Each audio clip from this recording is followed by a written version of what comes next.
Good evening and welcome, everybody. It's great to see a full house here tonight. I'm Bill Maley, Brighton Town Supervisor, and I'm very happy to welcome you to tonight's November 8th, 2023 meeting of the Brighton Town Board.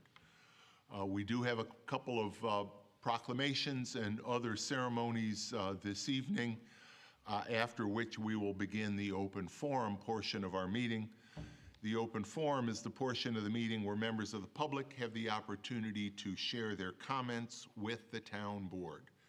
Now, if you're watching the meeting on YouTube or on our cable access, community access channel, to participate in the open forum, or for that matter in the public hearing that will be held later after that, you'll have to log into Zoom and participate in the meeting on Zoom. I know most of us have been Zooming for the last couple years, but there are instructions on the town's webpage if anybody needs help on how to get into Zoom. The town's webpage, of course, is www.townofbrighton.org. It's important to us, and we continue to make our meetings accessible to the deaf and hard of hearing community, as is so often the case. Our wonderful ASL interpreters tonight, Heather and Allie, will be signing the meeting. As a reminder, the agenda for tonight's meeting, as well as supporting materials that go with it, are on the back table as well as posted on the town webpage. I do want to advise everybody, very late this afternoon, we learned from counsel to the applicant on the Topgolf proceeding that the representative of the applicant that was planning on being here tonight and making the presentation as part of the public hearing missed his flight and will not be at the meeting. They have asked that the public hearing on that matter be withdrawn from the agenda, and we will do that. I anticipate that the matter will be on the agenda at the November 21st meeting of the town board. And I would note that because that is Thanksgiving week, that meeting on November 21st is a Tuesday night, not our normal Wednesday night. If anybody is here, and in particular if anybody is here because they received a letter, I do anticipate that there will be another mailing that is sent out, and then the public hearing will again be noticed. But it will not be on tonight's agenda. And just a note on that, Supervisor, is that the town will be publishing a new public hearing notice in our official newspaper to notify the public of the time and date for that public hearing. So the matter of business under public hearings, there is actually a resolution tied to that, resolution number 12, which just directs the town clerk to go ahead and have that new notice published. So we should take that matter still on the agenda. It's not a public hearing, but it is directing the. Do you want to do it during public hearings, or do you want to do it during new business? Doesn't matter when we do it. We'll leave it there, but yep. But there will not be a public hearing on the matter tonight. So if anybody's here, whether you're on Zoom or whether you're here in person, we will hold that meeting at a future date, which I presume will be November 21st, but we don't know yet. That's what staff has proposed in the resolution for you to consider. I will say that there will still be a public hearing this evening regarding assessment rolls. Correct. Yeah. Okay. Then we will, I'll ask if you are able to, and some of you are already standing, but if you're able to rise, I would ask you to do so and join me in the pledge to the flag. I'll ask Councilmember DePonzio to lead us. I pledge allegiance to the flag of the United States of America and to the republic for which it stands, one nation, under God, indivisible, with liberty and justice for all.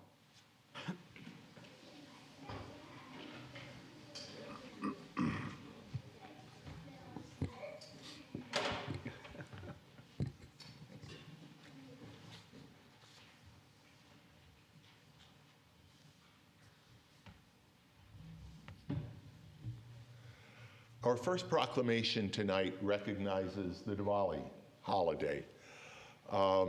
Last year, many of you, most of you probably were here, was the first year that the Brighton Town Board recognized and issued a proclamation celebrating Diwali, and we're very pleased to be able to do that again tonight, and particularly pleased that so many people have joined us this evening. We'll talk about some of the folks that are here in just a moment.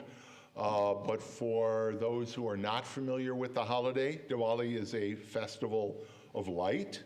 It celebrates the triumph of good over evil, of knowledge over ignorance and others. It is celebrated by Hindus, it is celebrated by Sikhs, by Jain, members of the Jain faith, and by some Buddhists.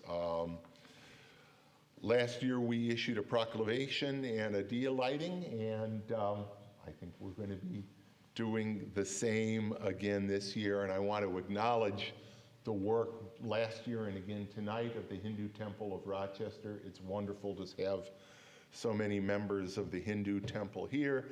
New this year, though, is we also have students from Brighton High School, from the South Asian Students Association. So thank you for being here. You know, if there's anybody, Sanjay, if you want to come up, but others, if... Yeah, I mean, anybody wants come on up. Come on up. Why doesn't everybody come on up? And may I say a few words? And then have you light the diya? Sure, why don't I read the proclamation, and then we will do that.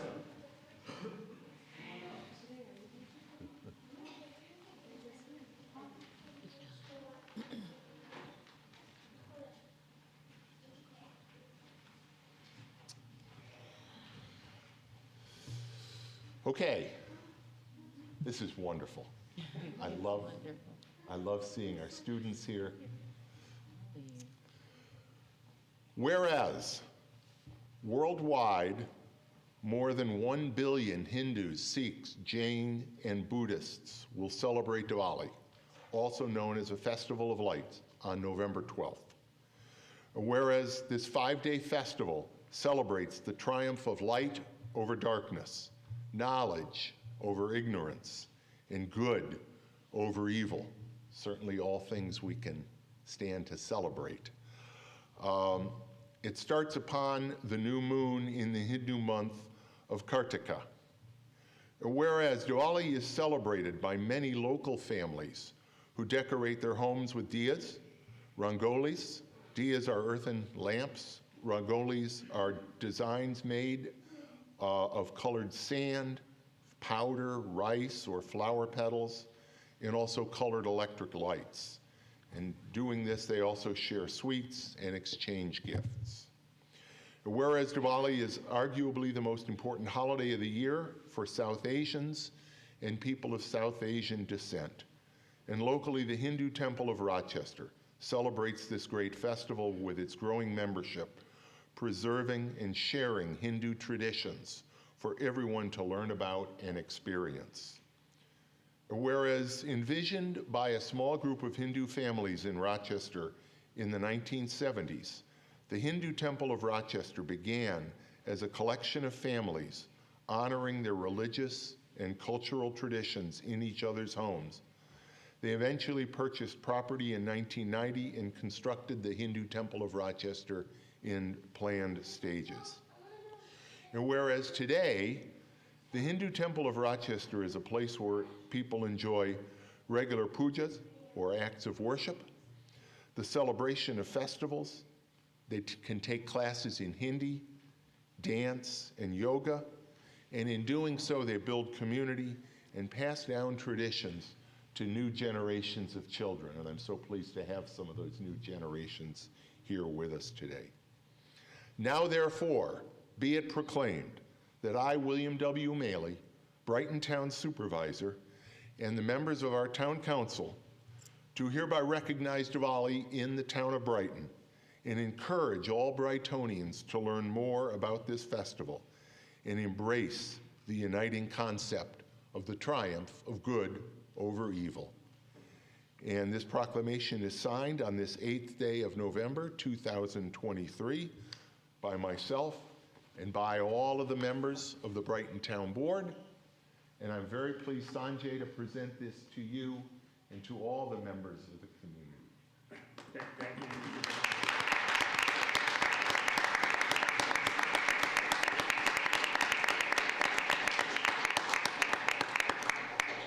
Yes, the podium is yours. Thank you, Supervisor. You know, we are truly humbled by this act. This is something, as you said, Supervisor, this is a celebration of light over darkness, good over evil, and this is a time when we are so proud and humbled to be Brightonians, because we feel welcomed in this community. We feel that not only is our faith welcome here, but it's celebrated, and we're able to share our values with the rest of you.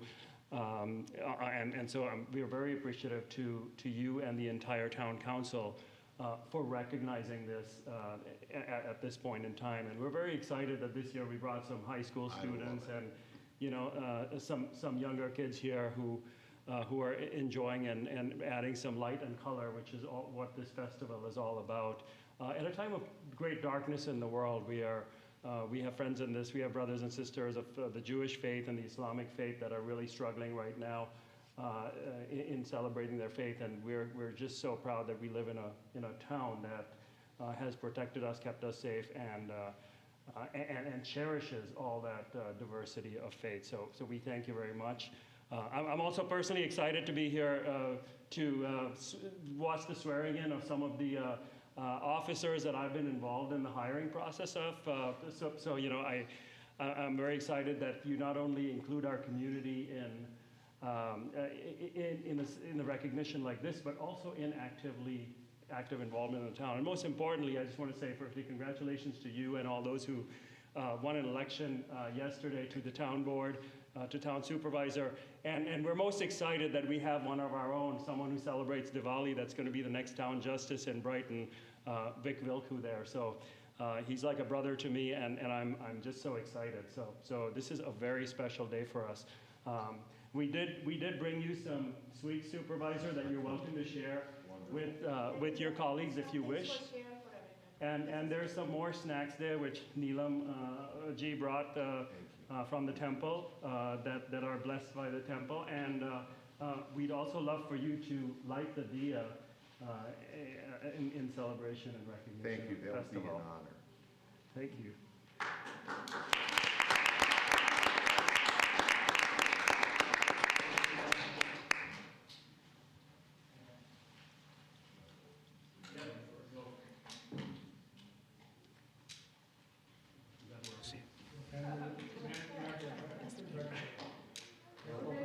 You got a flip?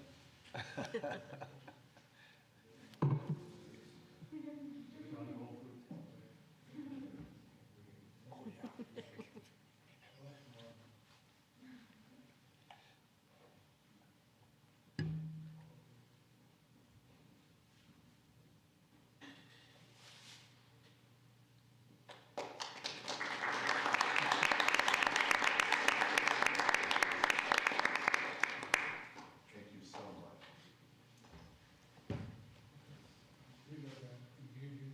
We also label them, so if anybody wants to consume any of those items afterwards, feel free. Yeah. Has a brown eye. Yeah, especially if they're sweet ones.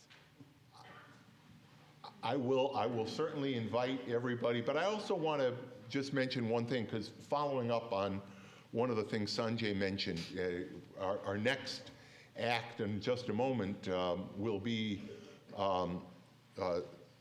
ceremonial swearings in of 3 new police officers. And as Sanjay referenced, he is one of 5 members of a civilian hiring committee that the town put into place as part of its police reform plan mandated by the previous governor.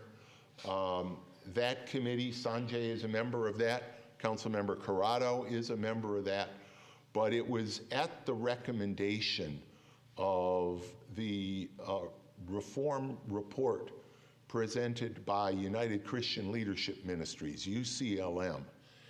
And it's important that I note that because this past week was a week of sorrow and passing. Reverend Lewis Stewart, who was the founder of United Christian Leadership Ministries and a man that I admired deeply, an activist, a leader, a man who got things done,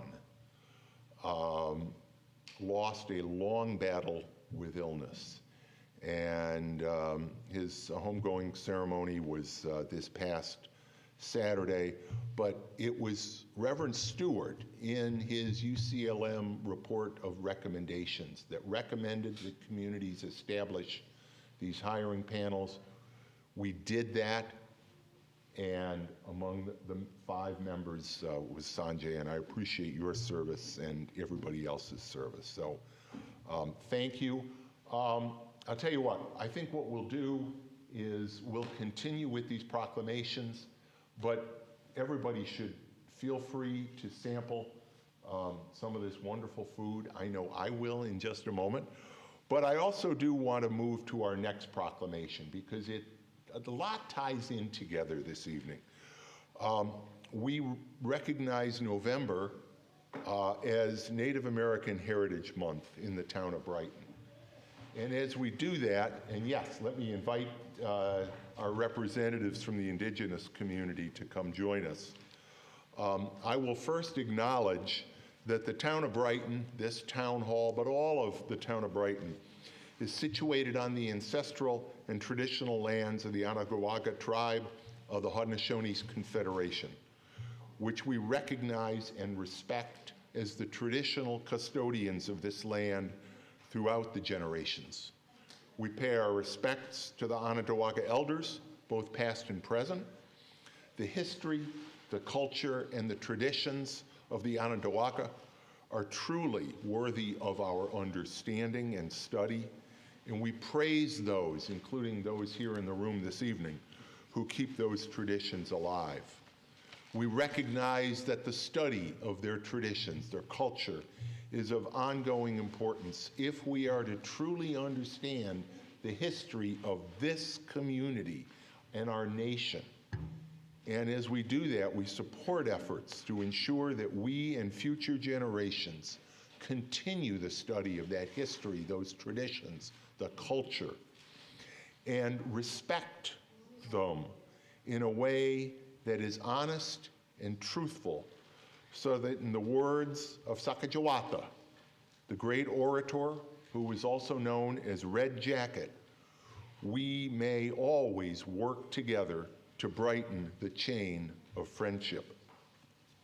Now, we were pleased just last month to recognize Indigenous Peoples Day in the town of Brighton at a town board meeting. I certainly want to acknowledge the community, the Indigenous community, and specifically the organizers of the sunrise ceremony on Indigenous Peoples Day. I know Councilmember Wilt was also there. I was there.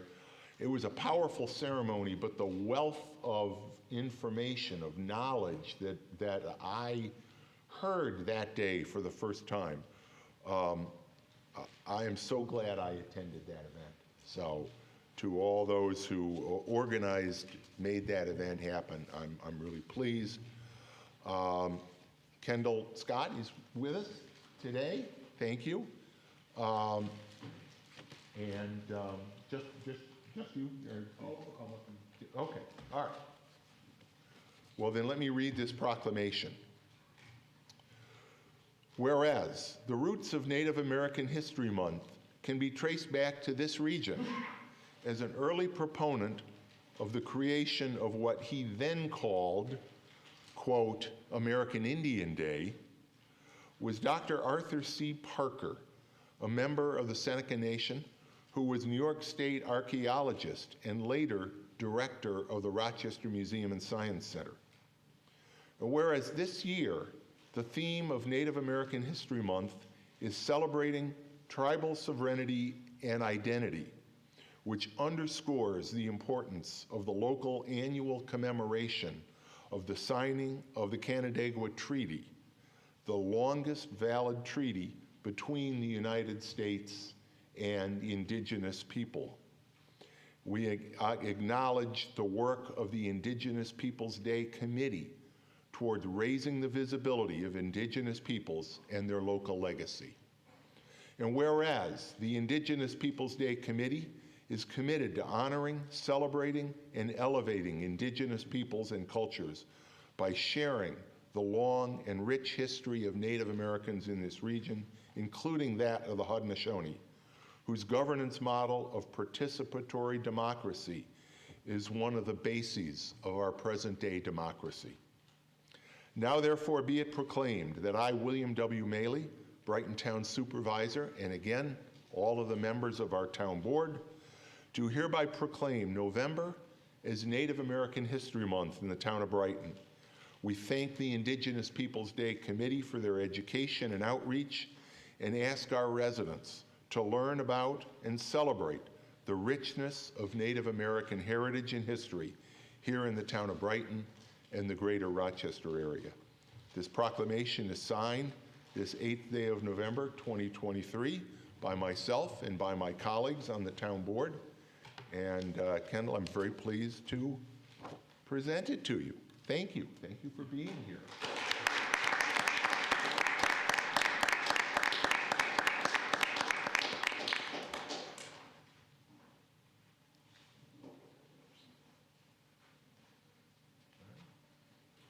And the podium is yours. Thank you.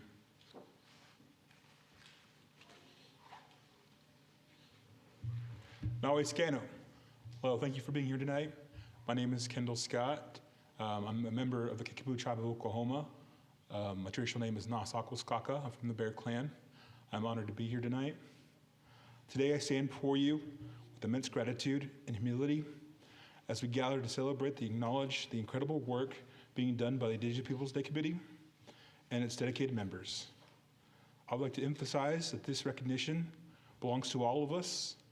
I hope to be able to share the stage with one of our co-chairs, Kathy Castadonia.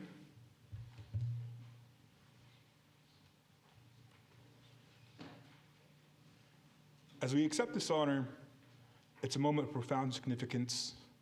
I want to extend my heartfelt thanks to each and every one of you and every one of our committee members for their unwavering commitment and outreach to education and promotion of Indigenous cultures. I am deeply honored to accept this proclamation on behalf of the entire Indigenous Peoples Day Committee. It is a symbol of our unity and the shared dedication of a cause that is bigger than any individual.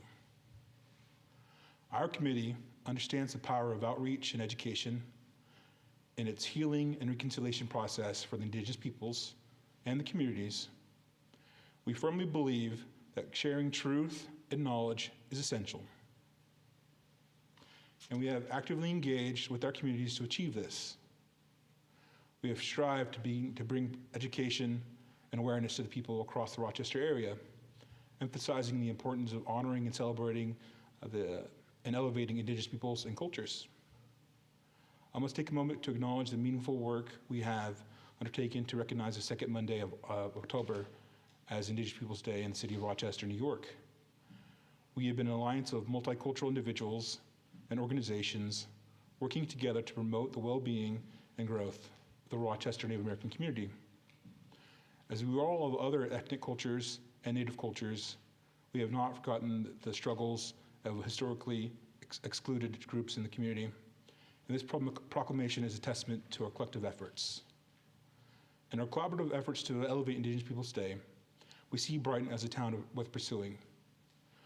The challenges faced by Indigenous peoples are significant, and it's the Indigenous people who are leading the way to fight against these challenges. They embody the continuity of Indigenous cultures, wisdoms, and identities, ensuring a brighter future for us all. As we celebrate these contributions, let's all reaffirm our commitment to supporting all people and working together to build a better world. Once again, I express my deepest gratitude to the Indigenous Peoples Day Committee, its members, and all those who share in our mission. Let's continue the important work fostering understanding, reconciliation, the brighter future for Indigenous peoples everywhere. Thank you. I've now So Kathy to speak.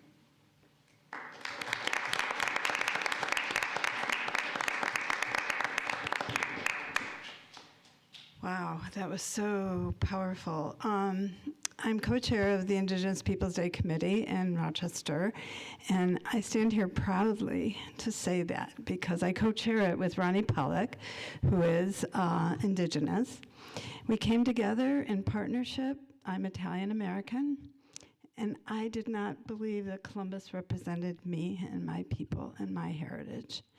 And we formed a partnership where we grew together, we learned each other's cultures, and we have established a very vocal and powerful Italian American committee in Rochester now that also has our day, which is the first Sunday of October, which we celebrate so beautifully. And I just invite you all to keep remembering that day when you also, when October comes around.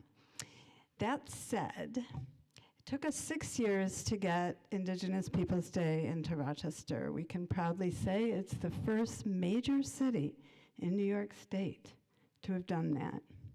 And we did it for the reason that we heard up here tonight. It's about education and knowledge. What are we teaching our children? And if you ask every Indigenous person on our committee, they feel that the truth of what went on in our history with Columbus needs to no longer be taught. We have to just eliminate that because that is hurtful and it continues to make Indigenous people invisible.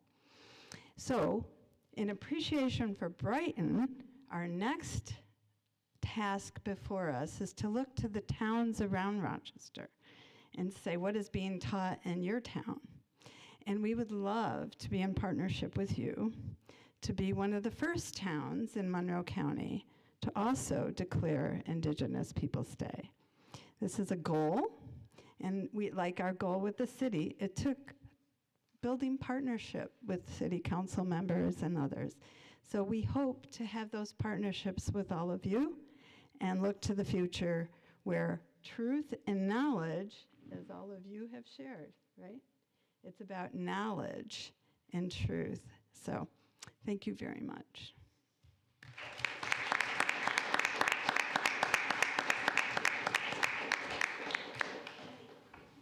And I am proud that the town of Brighton does recognize and celebrate Indigenous Peoples Day in October. That's a practice we've had for many years. It is the holiday we celebrate, and we look forward to partnerships. And I would note one of those partnerships through our diversity, equity, and inclusion practice here in the town was to hold a series of talks in October, one of which, and of course we were so pleased to have you with us on that panel, Kathy, talking about Indigenous peoples here in Rochester, and the very thing you mentioned, invisibility.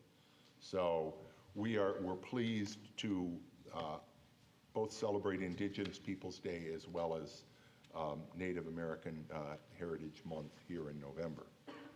Now, our last ceremonial act this evening is to swear in 3 new Brighton police officers.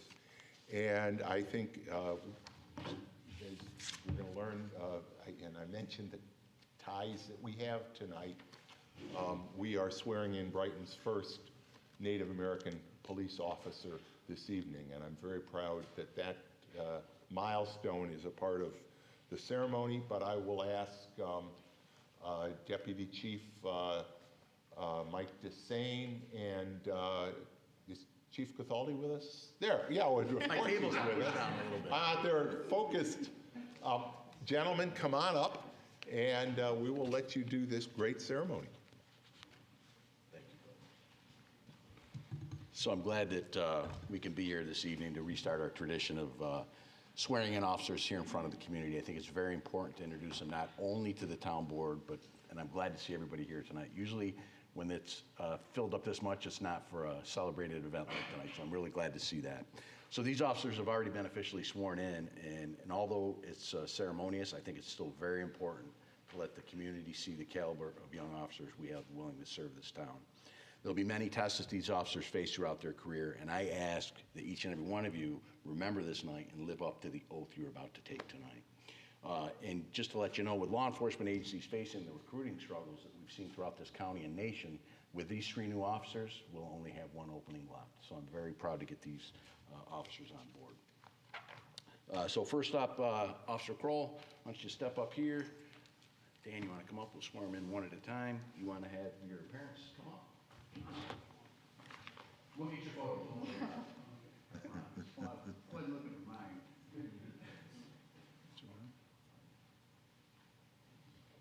So Officer McKaylee Kroll comes to us from the Village of Perry Police Department, where she served as an officer for about 3.5 years.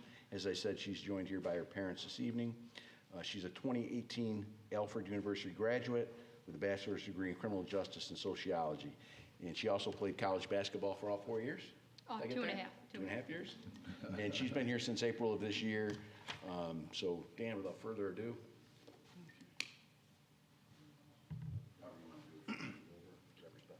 I just want to make sure camera gets everything. Let me stand on the other side. On the other side. Go be good.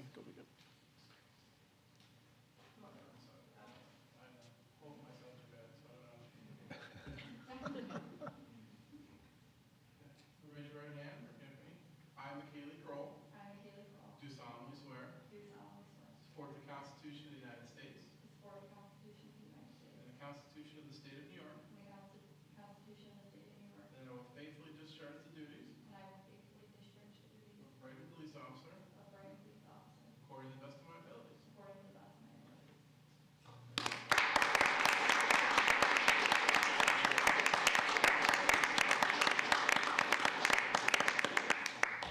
Just want to thank everyone for being here tonight, and I'm very grateful for the opportunity. And I've enjoyed working for Brighton since I came here in April. Enjoyed everyone I work with, and I'm excited to serve the community of Brighton. Thank you.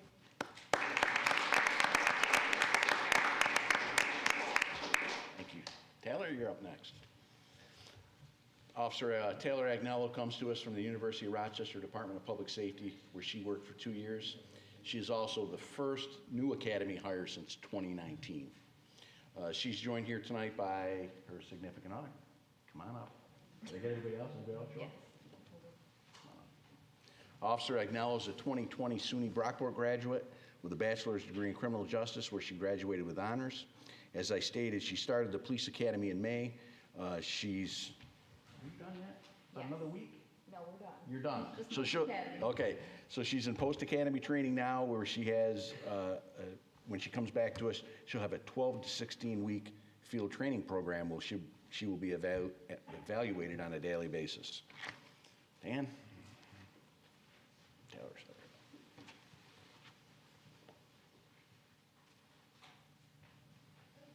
Raise your right hand and repeat after me. I, Taylor Agnello. Do solemnly swear. Support the Constitution of the United States. And the Constitution of the State of New York. And I will faithfully discharge the duties of Brighton police officer according to the best of my abilities.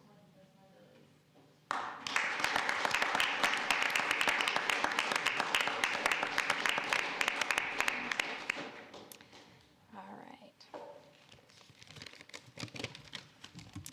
As Chief Capaldi said, my name is Taylor Agnello. I have been here for about 6 months with the department, just graduated, as he just said. This has been a dream of mine since my early teen years, and I'm grateful to have been given this opportunity with the Brighton Police Department. I do look forward to using my role as a police officer to further engage with the community, and I'm eager to serve the community. I'd just like to thank all of you for being here and allowing us to be here today. Thank you.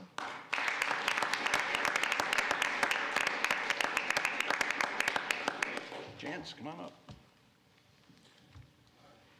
Officer Chance Gates comes to us from the Jamestown Police Department, where he worked for a little bit more than a year. Significant other. Fiance, come on up. Who else is here? Mom, sisters? Don't be. Okay. As I said, he came to us from the Jamestown Police Department, where he worked for a little bit more than a year.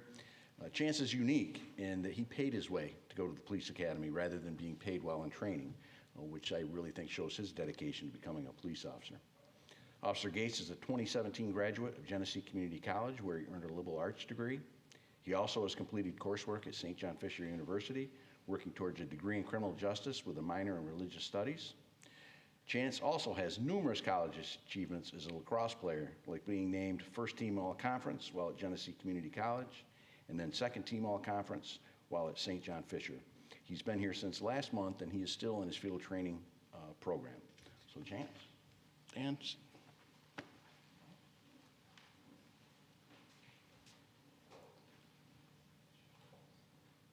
Raise your right hand and repeat after me. I, Chance Gates. I, Chance Gates, Do solemnly swear. do solemnly swear to Support the Constitution of the United States. support the Constitution of the United States And the Constitution of the State of New York. and the Constitution of the State of New York, And I will faithfully discharge the duties and I will faithfully discharge the duties of Brighton Police Officer of Brighton Police Officer according to the best of my ability. according to the best of my abilities.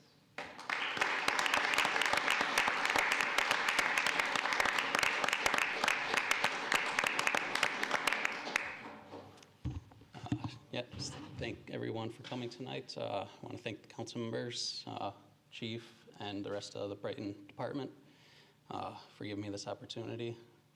I would also like to thank my family for showing support through my journey, and I look forward to serving the community. Thank you.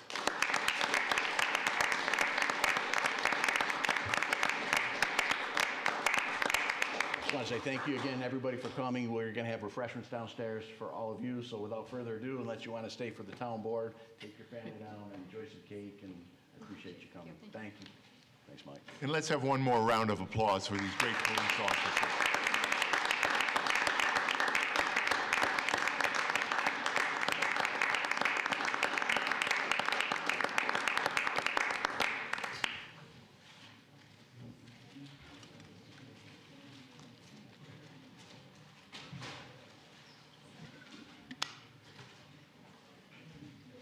Now, obviously, this is has been the portion of the meeting where we typically present proclamations and other awards. But today, I had the opportunity to accept an award from the Community Design Center of Rochester given to the town of Brighton. The town received one of the 2023 Reshaping Rochester Awards from the Community Design Center. It is the award for design in small or medium project categories. And it's recognition of the Auburn Trail. We greatly appreciate this recognition, which is really recognition for the entire team that worked on this project. And of course, as you know, the Auburn Trail was an integral part of the Whole Foods Plaza project. The Auburn Trail was one of the amenities granted by the developers of that project. Land was acquired, the trail was built, amenities to the trail were included. All of that at no cost to Brighton taxpayers as part of the amenity package that the developers of the Whole Foods Plaza included in the amenity package to the community of Brighton. That's one example. We've done it time and time again of how the town uses incentive zoning to ensure that not only do we build our tax base with well thought out commercial projects, but we also make sure that those projects provide specific amenities for the benefit of the community.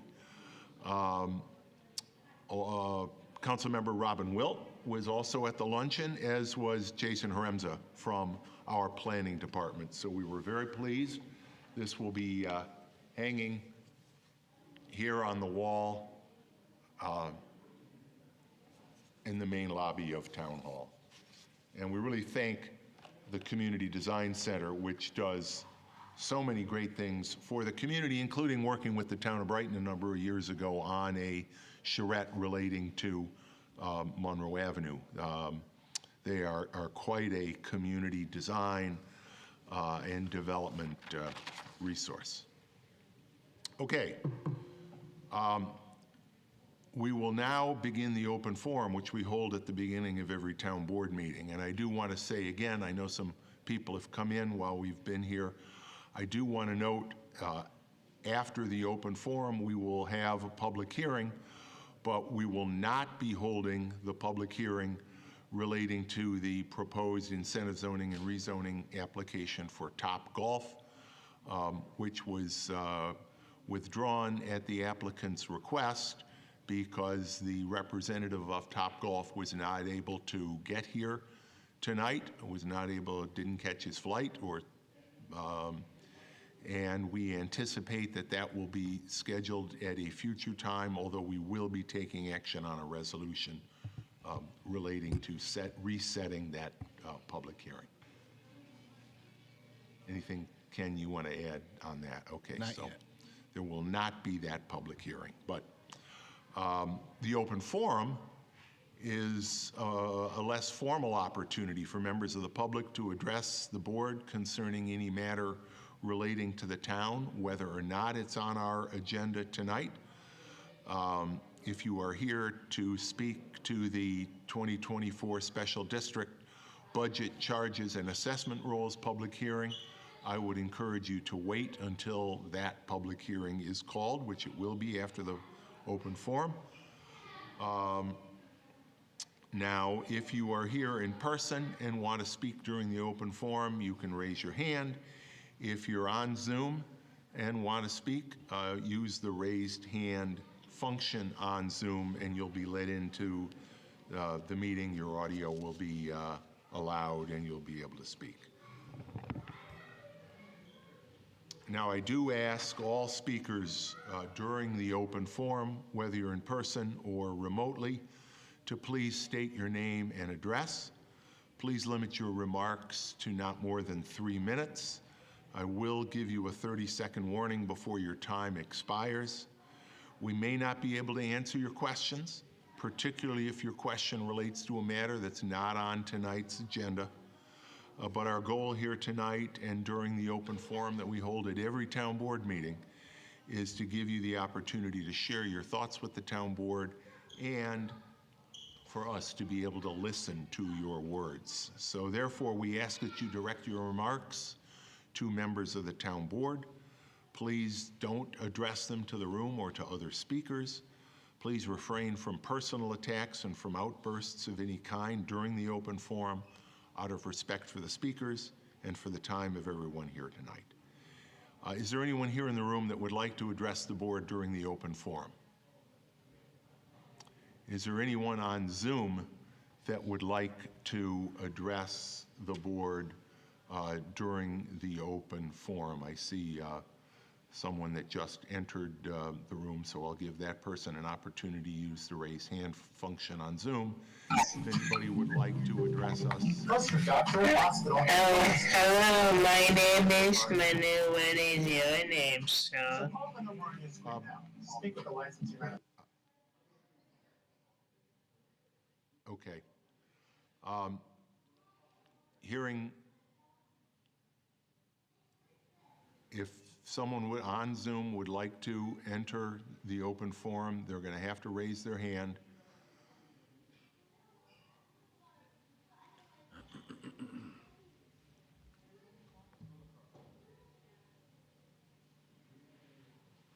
Okay, I do recognize Mr. Chopra. Manu Chopra, I would note that there was a lot of background noise. If you're going to speak, I'm going to need you to make sure that there is not background noise. Go ahead, please. They can be unmuted.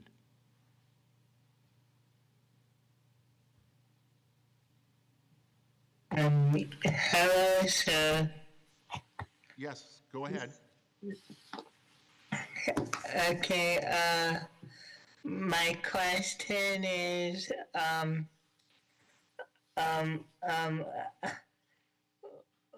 did you watch the election last night? And who did you vote for in the election on TV and radio? And how many people were representative of the United States of America? I believe the question was asking who did I vote for in the elections yesterday. Obviously, we all, when we vote, make a private decision to vote. So I don't think it would be appropriate for any of us to discuss who we voted for, but I think it is very important in these local elections and in all elections to come out and vote and be a part of the democratic process. So I hope that answers your question. Thank you. Thank you. You're welcome. Okay, with that, I will, the open forum is concluded, and I will ask Chris if you would make a motion to approve the agenda. Bill, I move that we approve the agenda. Second.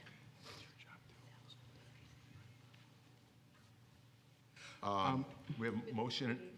Go ahead, Ken. If I could just suggest one amendment to the agenda, and that is to insert the words resetting A and the second matter under public hearings.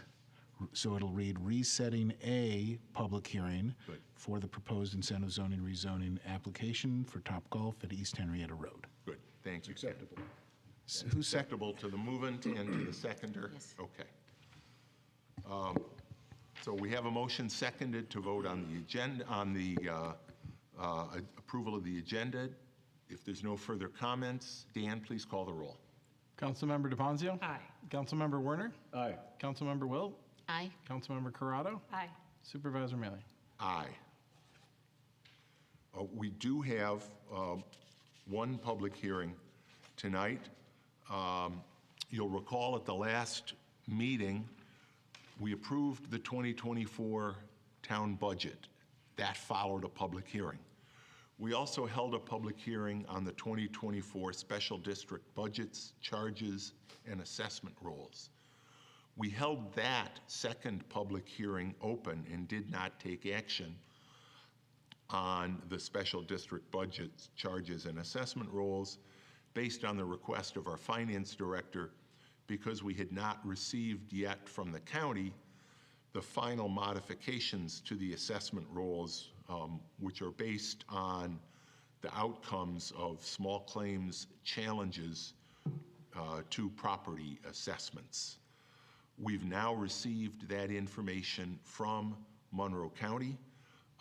There is a copy of that material in your packet tonight, and I would ask that that spreadsheet be included as part of this public record. The changes were very minimal in the scheme of a very, very significant assessments in the town. And now we will continue that public hearing, which was previously noticed. I anticipate that after we close the public hearing tonight, we will take action on those special district charges. As I noted before, if you're watching the meeting remotely and you'd like to participate in the public hearing, you may do so, but you have to get onto the Zoom meeting rather than on our YouTube channel or on our Spectrum Community Access channel. So I would invite anybody in the room that would like to speak on the public hearing on the 2024 special district budgets, charges, and assessment rolls to please raise their hand. If there is anybody that wishes to speak on Zoom. And Earl, is there anything you would like to add to put in the record? I should have asked you that sooner. Just to add that none of the budget amounts have changed, And it just reflects the budgets we received from the Henrietta and Brighton fire districts and the minor changes to the assessments. Thanks. I'm glad you mentioned those fire districts, yes. Again, is there anybody in the room that would like to address the board on this public hearing? Is there anybody in Zoom that would like to? Again, I see Manu Chopra. I don't know if your hand is simply, if your raised hand function in Zoom is simply still up. If you do want to speak to this assessment role public hearing, we welcome you to do so, but you may still have your hand up from the previous open forum. Since Manu Chopra's hand is still up, if Bridget, if you would unmute.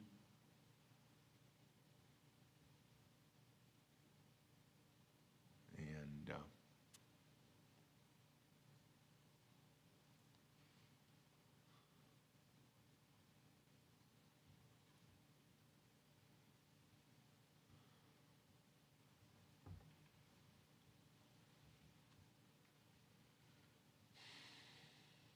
can you check?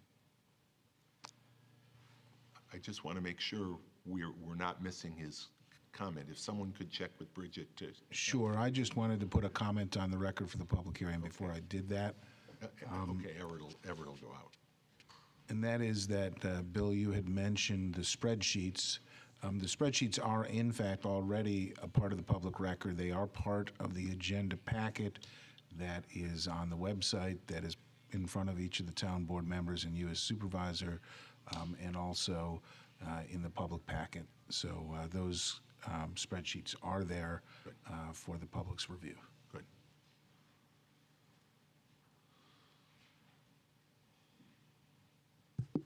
He's not responding to Okay. the request to unmute. Now he's gone. All right. So we have no one who wishes to speak either in person or on Zoom.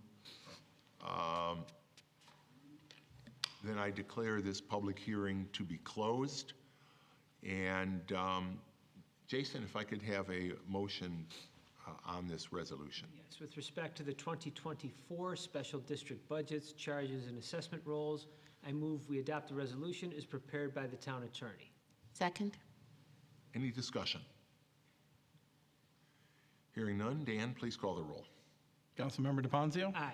Councilmember Werner? Aye. Councilmember Wilt? Aye. Councilmember Corrado? Aye. Supervisor Malin? Aye. We are going to hear this matter where it's currently sits in the agenda, this next matter, but again, it is not a public hearing. It is a motion to reset the public hearing for the proposed incentive zoning and rezoning application for the proposed Top Golf at East Henrietta Road. Christine, I'll ask you to make that motion, please. And that is, in fact, the resolution that is in your packet. I move that we reset a public hearing for the proposed incentive zoning and rezoning application for Top Golf at East Henrietta Road per the resolution as prepared by the town attorney. Second. And that would be to be held on November 21st at 7 p.m. here at Town Hall. That's correct. And pursuant to our incentive zoning policy, the town staff will be asking the applicant to send out by mail new notices to the neighboring residential units in the area that they sent notice for this meeting for, but they're going to need to resend it for this November 21st meeting. I've already spoken to them about that, and they are prepared to proceed with that. Thank you. And Ken, will those notices also go out to the residents in the city, in the? That's who they went to. Predominantly, that's who they're going to, actually, because other than those residential units across Westfall from this property, there's very few residential properties in close proximity. In fact, there may be no residential facilities in the town of Brighton. I think they're all in the city of Rochester. Okay, we have a motion and a second. Any discussion from the board? Hearing none, Dan, please call the roll. Councilmember DePonzio? Aye. Councilmember Werner? Aye. Councilmember Wilt? Aye. Councilmember Corrado? Aye. Supervisor Malin? Aye. Next, we move to communications. Can I have a motion to receive and file the communications? Bill, I move that we receive and file the communications before us here. Second. We have 5 tonight, a couple that I want to highlight in particular. The first one is a letter from Michael Keneally. He is the Executive Director of Comp Alliance in Albany. They are the consortium that provides the town of Brighton with workers' compensation insurance. And this communication came with a check in the amount of $9,841 made payable to the town of Brighton. It is their 2022 Comp Alliance Safe Workplace Award to the town, recognizing our strong safety performance and our record with respect to workers' compensation claims. So we appreciate that. We also have a letter from the Director of Transportation of at Monroe County, the Monroe County DOT. This is an update on a matter that we've been talking about, and that is the opportunity to, and our request, to put in rectangular rapid flashing beacons at several crossings in the town of Brighton. And as you will see from that letter, and this is something we had discussed, there are a number of criteria that Monroe County looks at to determine whether they would be willing to pay for the installation and maintenance of those beacons, whether they would approve of putting in beacons but require the town to pay for the installation and maintenance, or whether they don't believe that beacons should be installed at all. They have indicated that at the trailhead, the Westfall Road trailhead of the Brickyard Trail, where it crosses over to Buckland Park, that they would approve the installation of beacons at that location at their expense, which is great news. That's probably the location we hear the most about. They've also indicated that traffic volumes are sufficient, and by that I mean over 10,000 vehicles, at the location adjacent to Corbett's Glen Park on Penfield Road, with the note, however, that at this point, their policy requires crosswalks to be installed where there are sidewalks or trailheads that come together. And right now, although there's a sidewalk on one side of Penfield Road, and we do have the trail there, we have the park there, the trail doesn't come out to the street. But if that is able to be constructed, they would support not only the installation of the crosswalk, but also the RRFB at that location at their expense. The other locations that we proposed in that correspondence, they would support if the necessary connections were made at both sides. However, they would have to go in at our expense. So what I'm going to suggest is that we give this communication further review at our Public Works Committee, which is going to be coming up next week. Yeah. I would note that in our budget for 2024, we did anticipate that we would have to put some of these in at our own expense, and we're going to have to prioritize which ones we think we should appropriately do. But I'm very pleased that we'll have, and by the way, discuss how we're going to construct and fund connections to those crossings if those are needed, as they are at Corbett's Glen. But we can discuss that further at the Public Works Committee and, if necessary, at our Finance Committee. So I was very pleased to see that they'd had the opportunity to review that matter. It's a priority for us, and so we're looking forward to some action on that next year. We also have communication from Chief Cathaldi regarding the resignation of Sophia Deinhardt, one of our civilian employees. an email rather, from Henk de Schmidt, thanking the county for restriping Elmwood Avenue to include bike lane and the pavement diet, and from David Metcalf, a partner at the Cullen and Dyckman law firm, relating to an application from National Grid for a certificate of environmental compatibility and public need for the Mortimer Pennell Line 2425 rebuild project in Monroe County. And Everett, that'll go to you and we'll discuss any necessary action to that. We have a motion to receive and file those items of communication. Any comments or questions on any of those? Hearing none, Dan, please call the roll. Councilmember DePonzio. Aye. Councilmember Werner. Aye. Councilmember Wilt. Aye. Councilmember Corrado. Aye. Supervisor Mealy. Aye. Okay, before we get to new business, we'll do new business. We'll just go ahead and do the new business. Jason, can I have the nope, I'm sorry. Boy, I'm all messed up here. Committee reports. There we go. Community Services Committee. Robin? Thank you, Bill. The Community Services Committee has not met in the intervening time frame since our last town board meeting. I do, however, have a few quick updates from our Parks and Recreation Department heads. From our Parks Department, the Parks Department remains extremely busy with park and facility maintenance tasks, especially on our trails. It's been very windy and wet out there. Seasonal facilities, including athletic fields, were closed for the winter on November 1st. All annual fire and alarm inspections have been completed at parks facilities. All athletic fields have been aerated and overseeded. With the ramped up field usage we experienced in 2023, it is anticipated that we will once again need to rest a field in 2024. All trail and park benches and posts have been stained and park signage has been replaced where there was a need. New ADA parking signage was installed at the South Trailhead at Corpus Glen to supplement the large trail rebuilding project that was recently completed. Then from our Recreation Department, pleased to announce the Winter Farmers Market Open House will occur on Sunday, November 26th from 10 a.m. to 12 p.m.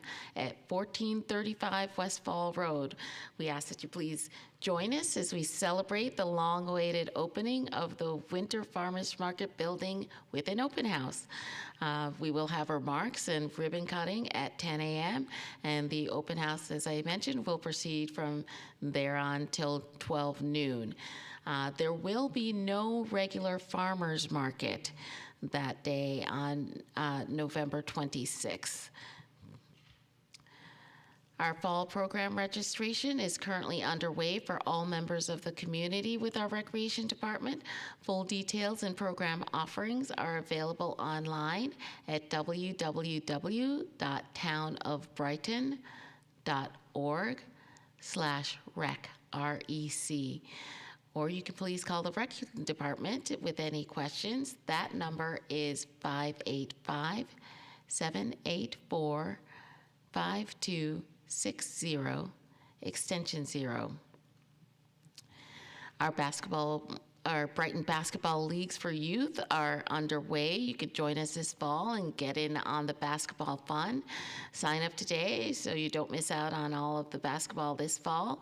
You can check out full details online again at www.townofbrighton.org/rec, R-E-C. Our Brighton Farmers Market outdoor season continues at the Brighton High School parking lot on Sundays from 9 a.m. to 1 p.m. through November 19th. Beginning December 3rd, we will transition to our new winter location. Please do join us at the outdoor market and explore all of the wonders of the season. And we do want to remind members of the community that SNAP and EBT benefits are welcome at the Brighton Farmers Market.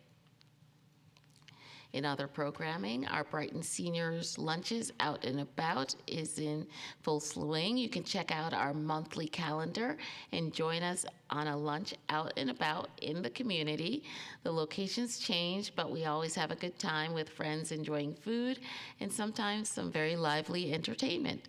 Full details are again online, and you can sign up for the monthly Brighton Seniors newsletter to stay up to date with all of the fun things happening with the Brighton Seniors. In other programming, we have our family bingo in your jammies that will take place on Friday, December 15th from 6 to 7:30 p.m. at the Brookside Community Center. The price is $10 per family. Pre-registration is required for this programming as space is limited. Again, you can register online at the Town of Brighton Recreation website, www.townofbrighton.org/rec. Upcoming programs of interest at Brighton Rec include the Basketball League, Adult Drop-In Basketball, Half-Day Hoopla, Dog Training, Pickleball, which is very popular, horseback riding, tennis, babysitter training, and so much more. Again, I just want to put a pin in the calendar for our full solar eclipse celebration. That date will be Monday, April 8th, 2024. Plans are in the works, and so do stay tuned for more details on the programming for that day. The next meeting of the Community Services Committee will be next Wednesday, November 15th at 9:30 a.m. at the Brookside Recreation Center Multipurpose Room. And I should say 9:30 a.m. or immediately following our Finance and Administrative Services Committee meeting, which directly precedes the Community Services Committee meeting. You can access the Recreation Department through the Winton Road entrance. We do ask that you use that entrance. And as always, members of the public are invited to attend. Thanks, Robin. And just one thing I'll add on to the eclipse discussion. We also have a contest going on. We want to encourage, we're looking for a name for this celebration. So if you go to the Recreation Department on our webpage or their Facebook page, you'll see a link to submit your name suggestion for the eclipse celebration. Whimsical, yes. Love some fun, creative ideas, because this is really an exciting event. This is, for most of us, going to be a once-in-a-lifetime event. There are people out there that are, world travelers that follow eclipses around the world, but for most of us who don't do that, this will probably be the one opportunity in life where the path of totality, and it's more than 3 minutes of total eclipse of the sun, will pass right over Rochester and Brighton. So if you've got a great name for an eclipse party, let us know. Okay, now we will go to Finance. Jason. Yes, the Finance and Administrative Services Committee met last Wednesday, November 1st. Each of the items that were discussed in committee are on tonight's agenda and will be presented in further detail, including the presentation that we discussed regarding the new rates for next year's health insurance and various other employee benefits for town employees. Our next meeting of the Finance and Administrative Services Committee will take place next Wednesday, November 15th. We meet at 8:30 in the morning here in the main auditorium of Town Hall, and the public is invited to attend. Thanks, Jason. Public Safety, Chris. Bill reported on the October Public Safety meeting at our last town board meeting, and there's not been a further meeting in the interim. Our next meeting will be next week, Tuesday, November 14th at 0800 hours. Great, thank you. Public Works, Christine?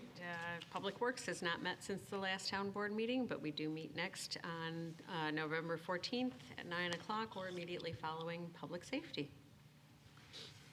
Thank you. New business. Jason, reading and approval of claims. Yes, earlier this evening I reviewed claims totaling $461,884.38. Notable claims include to Amoring and Johnson in the amount of $25,127.50, representing payment for plumbing services for Phase 3 of the Farmers Market. Also to the Depository Trust Company in the amount of $48,465.01, representing a principal and interest payment on the 2017 bond for drainage and sewage rehab and dump trucks, and also an interest payment on the 2016 bond for the HVAC system in the public safety wing, and interest payment on the 2020 bond for highway vehicles and Duffield Road reconstruction. Also to Iroquois Rock Products / Dolomite Group, the amount of $33,365.93, representing payment for asphalt for paving Georgian Court. And finally, to Saxby Implement Corp., in the amount of $54,358.17, representing payment for a Kubota L Series tractor. The claims all appear to be in order, and I move that they be approved. Second. Discussion. Hearing none, Dan, please call the roll. Councilmember DePoncio? Aye. Councilmember Werner? Aye. Councilmember Wilt? Aye. Councilmember Corrado? Aye. Supervisor Mealy? Aye. Chris? Bill, the next item is to approve the promotion of Tricia Stico from the position of Office Clerk 3 to Office Clerk 2 in the Police Department. I move that we adopt the resolution before us. Second. Chief, anything you want to? No, as you know, we've had a lot of turnover in our records division, and Tricia's been with us a little over a year. We've been without a records supervisor since May of 2021, so she's going to fill that role for us, and she does fine work, and can't wait till she starts. Good. Any further discussion? Hearing none, Dan, please call the roll. Councilmember DePoncio? Aye. Councilmember Werner? Aye. Councilmember Wilt? Aye. Councilmember Corrado? Aye. Supervisor Mealy? Aye. Before I go to the next matter, I meant to do something earlier in the evening and didn't. We have a face here at the table tonight that we haven't seen at previous meetings, but those of us who have been involved at this end of the table know John Mancuso very well. Next town board meeting, November 21st, will be Town Attorney Ken Gordon's last town board meeting. That is not something that anybody at this table except Ken is looking forward to, but no, really, we like you, Ken. But Ken has really done extraordinary work for the town, not only as town attorney, but of course, a few years before that, we'll just say, as a member of this town board. But the handoff to the new attorney for the town, John Mancuso, is one that we are well in process. The transition is going on now. John Mancuso will be serving as our new attorney to the town. But as part of that, Ken is generously donating various items of furniture and equipment that are currently in his office. He'll leave them there for John to use. So, Jason, can I have a motion to accept this donation from Ken Gordon? Yes, with respect to accepting a donation from Kenneth W. Gordon, Town Attorney, of certain furniture and equipment, I move we adopt the resolution as prepared by the Town Attorney. Second. Thank you, Ken. Thank you for that. You're welcome. I'm happy to leave it. Dan, please call the roll. You can read that as also that he wasn't allowed to bring it home. Councilmember DePoncio? Well, wait, I missed the comment. So you could read that also as you weren't allowed to bring it home. You could, but it would be because of my wife not allowing me to bring it home, you mean? Right, yeah, well, that might have had something to do with it. Councilmember Werner? Aye. Councilmember Wilt? Aye. Councilmember Corrado? Aye. Supervisor Mealy? Aye.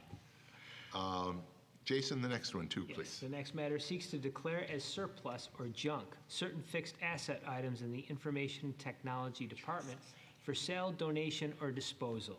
I move we adopt the resolution as prepared by the Town Attorney. Second. The list is pretty self-explanatory. This is something we do periodically as items become obsolete. It certainly may be possible that we won't be able to sell any of these items, and if that's the case, there is also the contingency to make a donation of them. We have a motion and a second. Do we have further discussion? Hearing none, Dan, please call the roll. Councilmember DeFazio? Aye. Councilmember Werner? Aye. Councilmember Wilt? Aye. Councilmember Corrado? Aye. Supervisor Mealy? Aye. Since we have a whole bunch of health care and benefit renewal items coming up, I'm just going to sort of go down the row and back. So we'll start with you, Christine, on the next one. Absolutely. So the next item seeks to authorize the supervisor to execute a renewal agreement with MVP Healthcare for health insurance plans for 2024 and set HSA contributions for 2024. I move that we adopt the resolution before us. Second.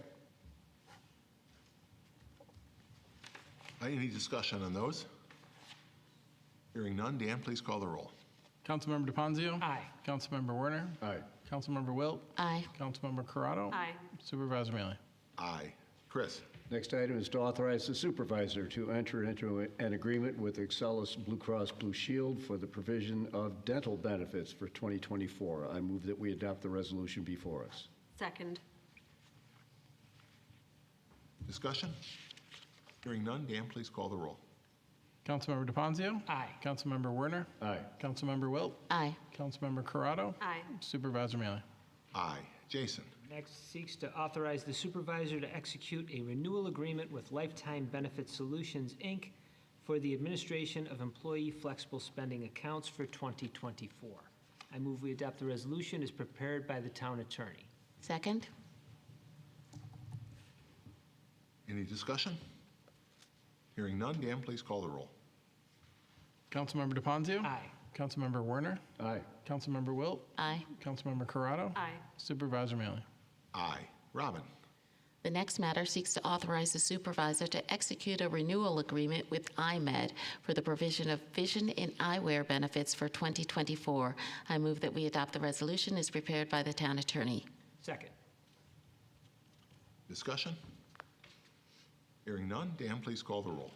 Councilmember DeFazio? Aye. Councilmember Werner? Aye. Councilmember Wilt? Aye. Councilmember Corrado? Aye.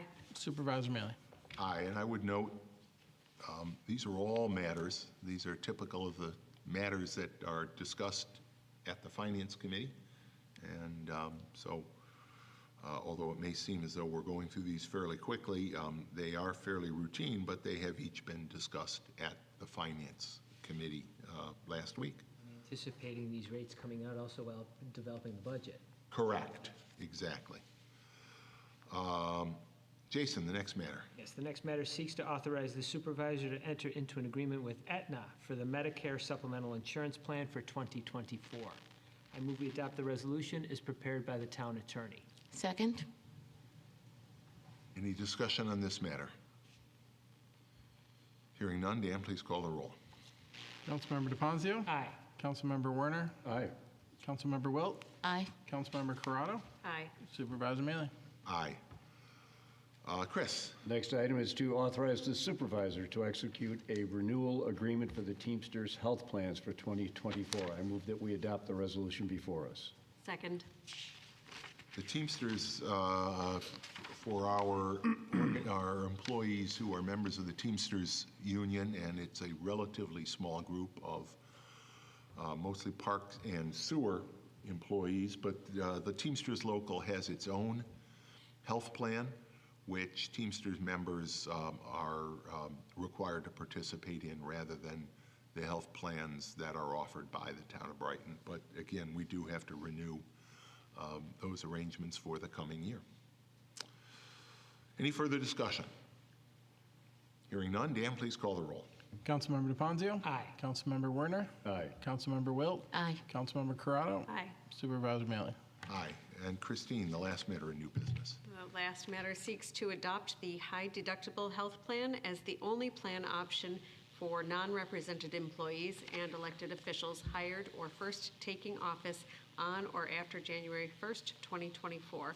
I move that we adopt the resolution before us. Second. This is the one matter that is out of those several health and benefits related matters that is not a new matter. This is something that as the budget was developed, as we all know, we faced challenges in the budget this year. We faced insurance plan premiums that are going up by 11.95%, even though we are part of a cost-saving consortium. What we know is that our high deductible plans not only save the town money, but they also, in almost all cases, save, and with the nearly 12% increase, that savings is even more significant, save our employees money, because not only when they join the high deductible plan, they make no premium payments themselves, unlike the traditional plans where, depending on when they were hired, they pay either 10 or 20% of a higher premium. But in addition, they receive contributions to a health savings account plan. $800 if they're single plan, $1,600 for a two-person plan, and $2,000 for participants in family plans. And those health savings accounts give them the ability to pay for medical costs that they would otherwise have to pay because of the higher deductibles that are part of these high deductible health plans. Also, as part of those plans, we front-end load 50% of whatever that contribution is in the first pay period of each year, and have used a hardship procedure so that even if at the very beginning of the year or at any time during the year they have an expense that is so significant that they need to get an advance on their yearly contribution to their health savings account, they submit a simple application to the HR director who reviews it, and if it meets those criteria, it's granted. I will say that we put that policy into place last year, I believe, and during last year, none of our employees requested that advance. So we have a motion and a second. Discussion. Yeah, I would like to say a few comments. There's a longtime Healthcare for All advocate who's heard many a healthcare horror story. I'm extremely concerned about the potential passage of this resolution. I understand that the town wants to be good stewards of our benefit dollars, but I think we run the risk of overstepping our bounds or purview when we presume to tell families of our employees what is the best way to manage their healthcare expenditures and what plans are best for them, when we simply cannot be aware of the exigencies driving their decisions that they make in terms of choices of plans and what is the best coverage for them. Health insurance plans with high deductibles have become increasingly popular in recent years. I understand that over 55% of insured persons in the country are enrolled in high deductible plans of some type.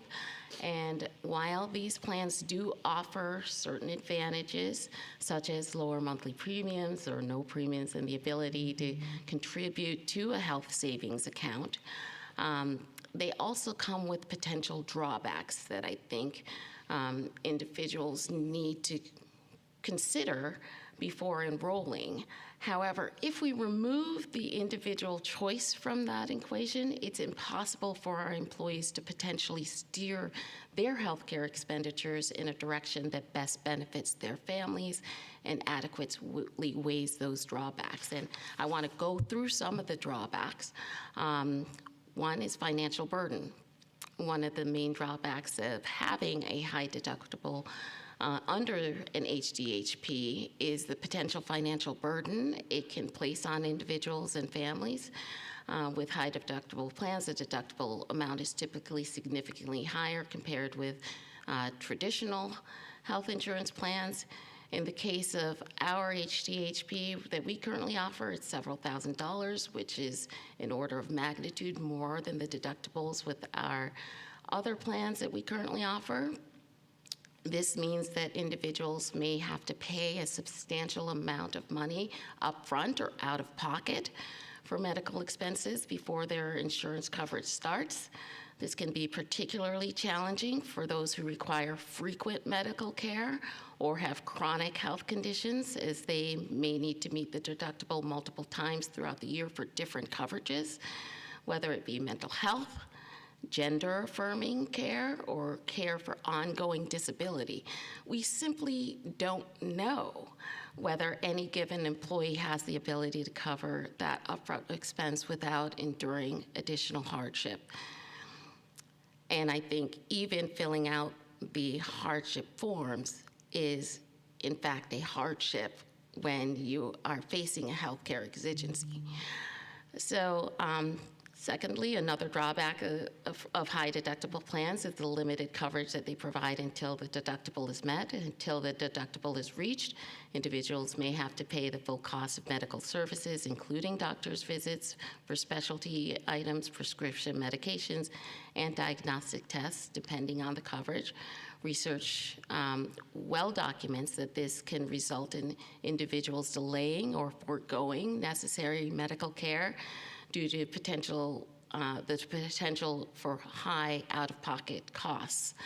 Furthermore, certain services, such as preventative care, may be exempt from the deductible and covered at no cost. However, once that deductible is met, individuals may still be responsible for a percentage of the cost because those costs could be subject to co-insurance rules.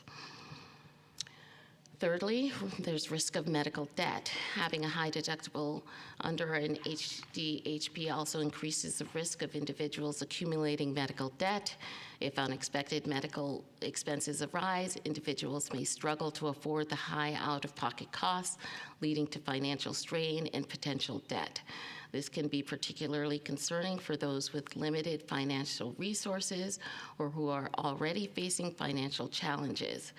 Since we're targeting individuals employed with the town who are unrepresented and often from lower income earners, for relegation to HDHPs, I am concerned that we're putting those individuals at risk for financial and emotional strain and deferred care, which leads to poor health outcomes. Also, high deductible plans in general tend to have a limited provider network, meaning individuals may have to choose healthcare providers within a specific network to receive the full benefits of their insurance coverage. That can restrict individuals' choices and access to certain healthcare providers or specialists, especially they may prefer or require for their particular medical needs. As I mentioned already, we simply do not know what specialty care the families of our employees may be under, so only by comparing coverages can any consumer make that determination. And if we only offer one option, that of an HDHP, the employee is essentially stuck whether that coverage is provided under the HDHP or not.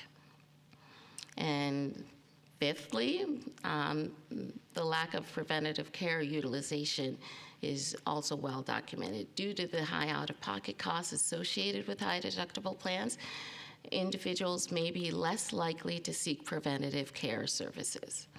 Preventative care plays a crucial role in maintaining overall health and preventing the development of more serious health conditions. By foregoing or delaying preventative care, individuals may be putting their long-term health at risk. So in conclusion, while high deductible plans offer certain advantages, such as lower premiums and the ability to contribute to an HSA if opted into, it is important to carefully consider the potential drawbacks. The financial burden, limited coverage until deductible is met, risk of medical debt, limited provider network, and reduced utilization of preventative care are all factors that individuals should weigh when deciding whether a high deductible plan is the right choice for their health care needs. But of course, with the potential passage of this resolution, we're eliminating the option for our employees in the stipulated categories to even weigh these drawbacks for themselves. The town board is preemptively making the decision for them, and we have no idea what potential harm we could be inadvertently causing by removing that freedom of choice. Thanks, Robin. I want to address several of the factors you suggested. First, this will save employees money, just as it will save the town money, because the premiums, for example, the family plan insurance is over $30,000 a year now, about $32,000 a year. Most of our employees, and certainly any newly hired employees who are on the so-called core plan, would have to pay 20% of that premium. That's $6,400 right there. So at that point, they are already spending more than the $6,000 deductible. What they would not be getting would be the $2,000 HSA contribution. So in a worst case scenario, that new employee is $2,500, close to $2,500 ahead by participating in a in a high deductible plan with a health savings account. And that segues to the next comment that you made, the co-insurance rules. After the deductible is met under the high deductible plan, there are no co-insurance payments under our policies. But there are in traditional, the core plan or the mid plan, and in fact, high users, as you described, are in fact in a potential for not only paying higher premiums, higher deductibles, but having to pay those deductibles on and on and on and on, because they're not limited. That increases the amount of further liability that those employees would have, above that $2,500 that the family plan person would have. There are no differences in the network. Both of these plans are offered through MVP. They all are accepted by participants in the MVP network, so there is no difference in terms of their ability to identify a doctor that they choose. We're also, with with the core plan we have now, we do allow people to pay up and get the mid plan, but we don't have that option here, largely because you can't give the HSA contribution. So by opting up, they would be not only paying more, but not getting their HSA contribution. And yes, this is a decision that will save the town money. One of the benefits of this MVP system is the MVP GIA, home health care. You cited one of the other benefits, the fact that so many preventive care items are now at no cost anyway, so they don't add up against the deductible. I don't disagree with you that the current structure that we have, and we certainly saw it during COVID, that getting health care through employers has some serious systemic problems. But I do believe that in starting new employees, and all of our existing employees can keep their current health care, although most of our non-represented, or at least a large number of our non-represented employees have already opted for the high deductible plan for all of those benefits that I've laid out. New employees will be participating in the high deductible plan. Any further discussion on this matter? Hearing none, Dan, please call the roll. Councilmember DePonzio? Aye. Councilmember Werner? Aye. Councilmember Wilt? Nay. Councilmember Corrado? Aye. Supervisor Manley? Aye. Matters of the supervisor. It's that time of year, so I'll remind people again. The leaves are coming down. Our highway crews are out. They're working very hard. They've made it through the town once, picking up bulk leaves, and they've started their second pass through town. But I walk around town and I'm seeing way too many people piling their leaves in the street. please do not pile your leaves in the street. You know, some people say, well, why don't you issue tickets? Our highway personnel is already strapped picking up leaves. Our police department is strapped doing things besides writing tickets for people putting leaves in the street. There's another neighborhood here that was up in arms because we were enforcing other segments of the code. We're asking you, Brighton residents, you're very much sustainability inclined. Your best solution, honestly, is to mulch your leaves with your lawnmower. But if you're not going to do that, put them on the grass, please, on the tree lawn between the sidewalk and the street if you have a sidewalk, or right up near the curb, but not in the street. Why? Drainage. This time of year we get rain, we get sometimes snow and snow melt. That can cause street flooding. If the leaves are in the street, they can wash down into the storm drains, exacerbating problems with drainage. Piles of leaves in the street are dangerous to cyclists. They're dangerous to cars. And worst yet, they're dangerous to kids that like to play in leaf piles. The last thing we want to see, you know, sometimes people park, they roll their car right up over a leaf pile. Do they know that there's no kid playing in those leaves? No, sometimes they wouldn't. It's dangerous in so many ways. Do not put your bulk leaves in the street, please. If they're there now, rake them out, please. Our bulk pickup crews are coming around. They will pick them up. If you have a small quantity, but you still want them picked up, you know, sometimes people put a little tiny pile out by the street and our crews don't even know whether they're intended to be picked up. Plus, there's an awful lot of mobilization involved in our crews going out and picking up leaves, and it dramatically slows them down if they stop for small piles. So if you've just got, you know, enough to fit in a refuse can or two, or one of those brown paper bags that you can buy at hardware stores, containerize them, use those. That'll also keep your neighborhood a little cleaner, neater. The leaves won't blow around if you do that.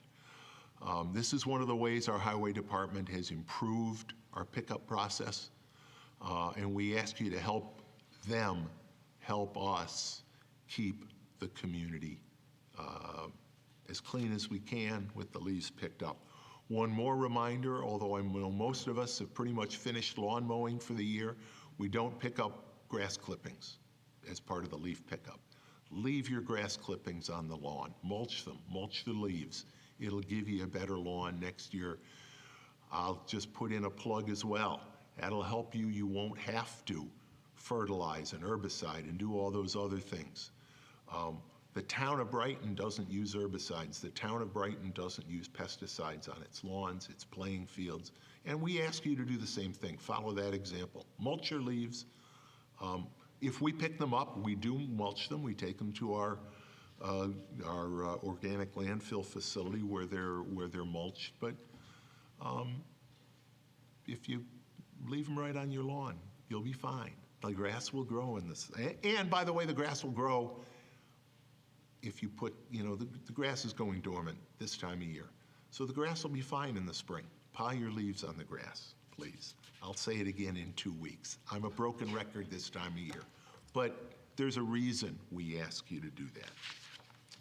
A couple people have already acknowledged Election Day, and I want to do the same. Congratulations to my colleagues who won elections this year. Town Clerk Dan Amon, Council Member Chris Werner were both re-elected to 2-year terms.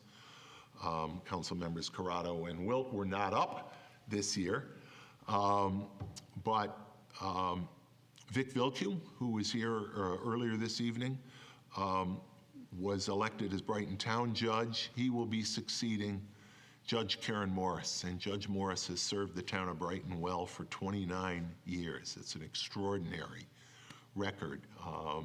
Very big shoes that Mr. Vilcu has to fill, but I think he will be an able judge. He will also be the first judge of Indian heritage, certainly in Monroe County, and I think in a much broader area of upstate New York, maybe in all of upstate New York, however we want to describe upstate New York.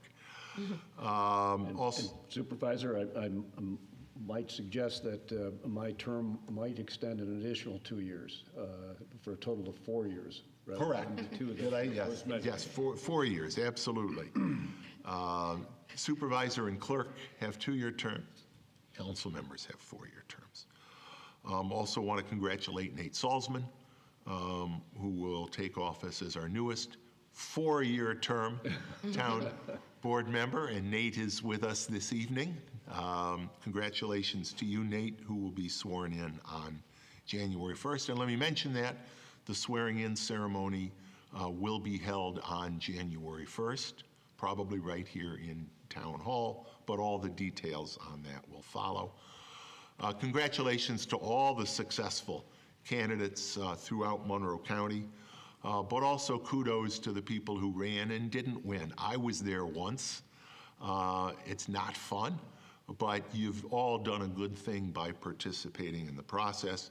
And maybe most of all, thanks to the election inspectors and everybody else that works to make our elections open, accessible, and fair to everybody. People, election inspectors work a 17-hour day on election day, and they do it with remarkable good humor, attention to detail. You make their day easier when you come in to vote. So thank you to all of those election inspectors. It's a long day for you, it's a long day for everybody, but I applaud your commitment to democracy that you show by participating in the process. I do want to remind everybody on Saturday, November 11th, Veterans Day, we will be holding our annual Veterans Day ceremony at the Brighton Veterans Memorial on Westfall Road in Buckland Park. We will be honored by the presence of the Buffalo Soldiers Honor Guard, who frequently serve in that important ceremonial role at patriotic and veterans events in Brighton. So please join us Saturday, 2 o'clock at the Brighton Veterans Memorial. Heather and Allie, thank you for your service as our interpreters. It means a lot.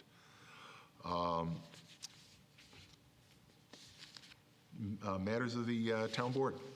Could the town attorney have a moment, please? Well, I suppose. I'm just trying to mix it up a little bit by getting you out of order. But yes, matters of the town attorney. Well, I thought you were just skipping me over as obsolete Not even on your already. second to last meeting.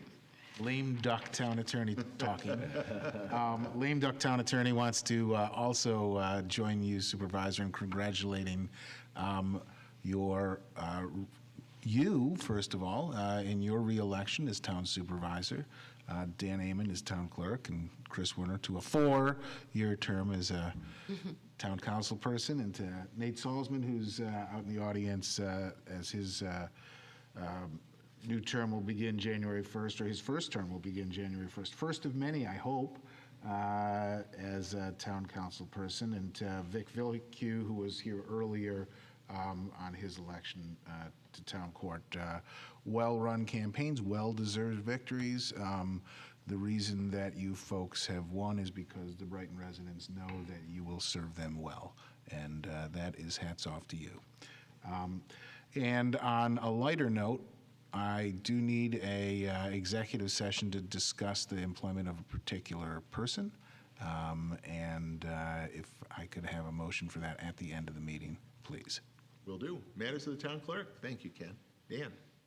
Probably best if I don't say anything tonight. Matters of the town board. Bill, if I might just thank the community for their confidence in me, and I'd be pleased to serve another 4 years here on town board. Thank you. Any other matters of the town board? Hearing none, then can I have a motion to go into executive session to discuss the employment of particular people? So moved. Second. Dan, please call the roll. Councilmember DePoncio? Aye. Councilmember Werner? Aye. Councilmember Wilt? Aye. Councilmember Corrado? Aye. Supervisor Mealy? Aye.